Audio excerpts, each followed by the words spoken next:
नमस्कार, मैं अनीता चौधरी। देखिए, 1 जुलाई से रेलवे बहुत सारी सुविधाएं देने जा रही है, तो कुछ आपके पॉकेट पे भी भारी पड़ने जा रही है। हमसे बात करने के लिए रेलवे बोर्ड के ईडी ईडी साहब हैं, दिलीप कुमार जी। पहले बढ़े किराए पे नहीं बल्कि सुविधाओं पे बात करेंगे, फिर देखेंगे कि किराया कितना बढ़ा है।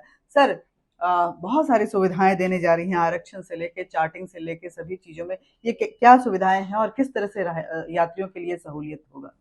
ये अभी जो हमारी टिकटिंग प्रणाली है वो पैसेंजर रिजर्वेशन सिस्टम के तहत काम करती है और इसके तहत ही ऑनलाइन और ऑफलाइन दोनों प्रकार के टिकट जारी किए जाते हैं। हमने फैसला लिया है कि जो पैसेंजर रिजर्वेशन सिस्टम है इसकी कैपेसिटी को मैनी फोल्ड बढ़ाएं, यानी कि 10 गुना तक बढ़ाएं। अभी जो हमारा पीआरएस सिस्टम है वहाँ पर 4 लाख इंक्वायरी पर मिनट हैंडल करने की हमारी कैपेसिटी है। अब हम लोग अपने सॉफ्टवेयर और हार्डवेयर को इस तरह से बदल रहे हैं कि ये कैपेसिटी बढ़कर करके 40 लाख इंक्वायरी पर मिनट की हो जाए।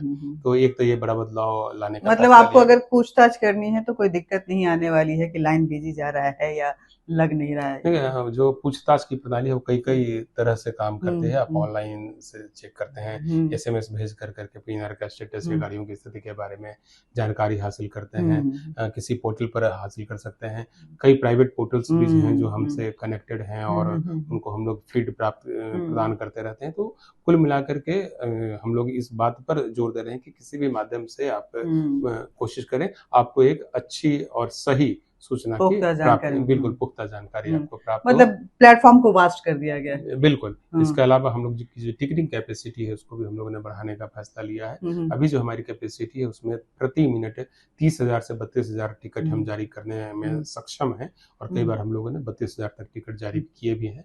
अब अपनी जो हम लोगों की जो कैपेसिटी है उसको इनहेंस करते हुए दिसंबर 2025 तक हम लोग 1.5 लाख टिकट प्रति मिनट करने का प्लान कर चुके हैं और इसके लिए जो हमारी संस्था है क्रिस है, आईआरसीटीसी है, इन दोनों को कहा गया है कि अपने सॉफ्टवेयर में बड़े बदलाव लाएं।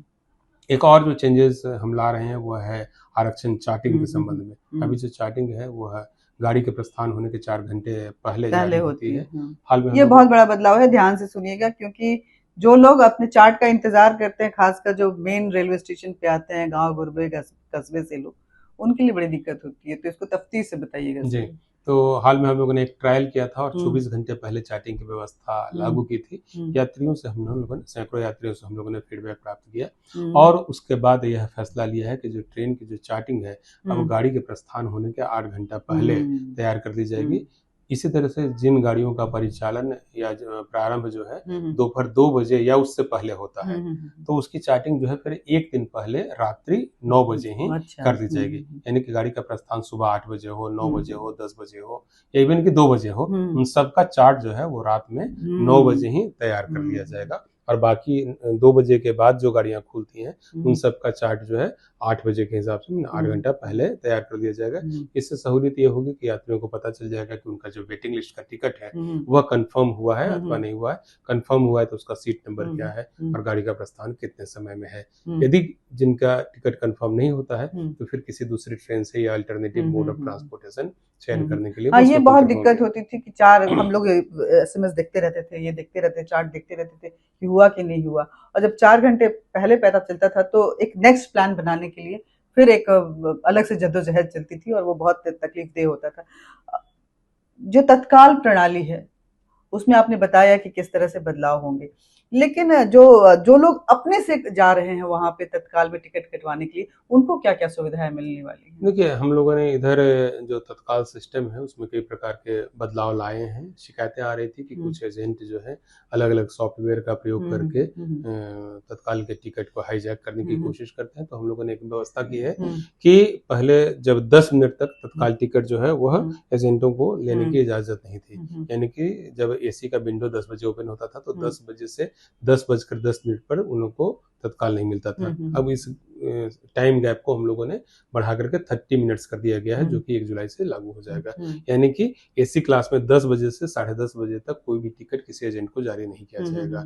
इसी तरह से नॉन एसी क्लास में 11 बजे से 11:30 तक कोई भी टिकट एजेंट को जारी नहीं किया जाएगा।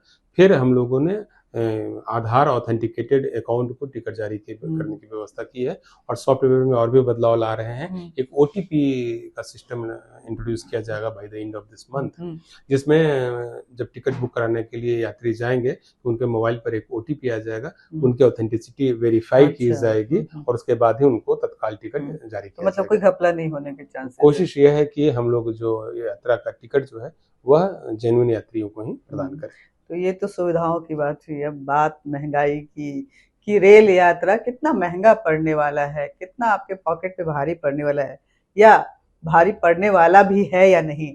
सर ये जरूर बताइए कि रेल टिकट महंगा होने की जो खबर है वो कितनी महंगी होने जा रही है। देखिए 1 जुलाई 2025 से नया फेयर स्ट्रक्चर जो है वो लागू हो जाएगा। किराया सूची तैयार कर ली गई है और जो भी व्यवस्था की गई है उसके तहत सबअर्बन क्लास में किसी प्रकार का कोई तब बदलाव नहीं है, यानी कि जो सबअर्बन ट्रेन के यात्री हैं उनको कोई किराया ज्यादा नहीं देना पड़ेगा, जो पहले से था वही चलेगा। मासिक और त्रैमासिक टिकट जो जारी होता है उसमें भी किसी प्रकार का दर बदलाव नहीं किया गया है। इसी तरह से जनरल क्लास में जो टिकट हम लोग जारी करते हैं, जनरल क्लास का या सेकंड सीटिंग का जो टिकट है, 500 किलोमीटर तक की यात्रा में अब किसी प्रकार का बदलाव नहीं किया गया है। जबकि 500 किलोमीटर से ज्यादा की जो यात्रा करेंगे यात्री उनको प्रति किलोमीटर आधा पैसा अधिक किराया देना पड़ेगा। ठीक है, तो इसका मतलब ये होगा कि 501 से 1500 किलोमीटर की यात्रा यदि कोई आदमी करता है तो उसको 5 रुपया किराया अधिक देना पड़ेगा। मतलब ट्रेन में बैठेंगे तो एक कप चाय जो है कम पीनी पड़ेगी। 5 रुपया किराया, अगर लंबे सफर की दूरी तय कर रहे हैं तो एक कप चाय कम पीनी पड़ेगी। 501 से 1500 किलोमीटर के मामले में 5 रुपया किराया की वृद्धि होगी और 1501 से 2500 किलोमीटर के मामले में 10 रुपया और 2501 से 3000 किलोमीटर तक की जो दूरी होगी उसमें किराया 15 रुपया अधिक हो जाएगा। इसी तरह से मेल एक्सप्रेस ट्रेन में जो नॉन एसी क्लास है, जैसे स्लीपर क्लास हुआ, तो वहां पर 1 पैसा प्रति किलोमीटर किराए में वृद्धि की गई है, जबकि एसी क्लास में 2 पैसा प्रति किलोमीटर के हिसाब से किराए में वृद्धि की गई है। कितने सालों बाद की गई है वृद्धि? ये वृद्धि करीब 4 या 5 सालों के बाद की गई है। 5 साल के बाद, मतलब 2020 में ये वृद्धि की गई थी। 5 साल बाद किराया बढ़ा भी तो कितना, 500 किलोमीटर से आगे जाते हैं तो सिर्फ 5 रुपए। तो और सुविधाएं जो दी जा रही हैं वो बहुत ज्यादा हैं। यात्रियों के लिए उनके टाइमिंग को देखते हुए, उनके कंफर्ट को देखते हुए, टिकट बुकिंग को देखते हुए, चार्टिंग को देखते हुए, तो कहीं ना कहीं ये कहा जा सकता है कि रेलवे जो है, भारतीय रेल जो है, मॉडर्नाइजेशन के तरफ बढ़ते हुए एक नए आयाम को छूता जा रहा है, जिसमें यात्री सुविधा बेहद खास है। जय हिंद।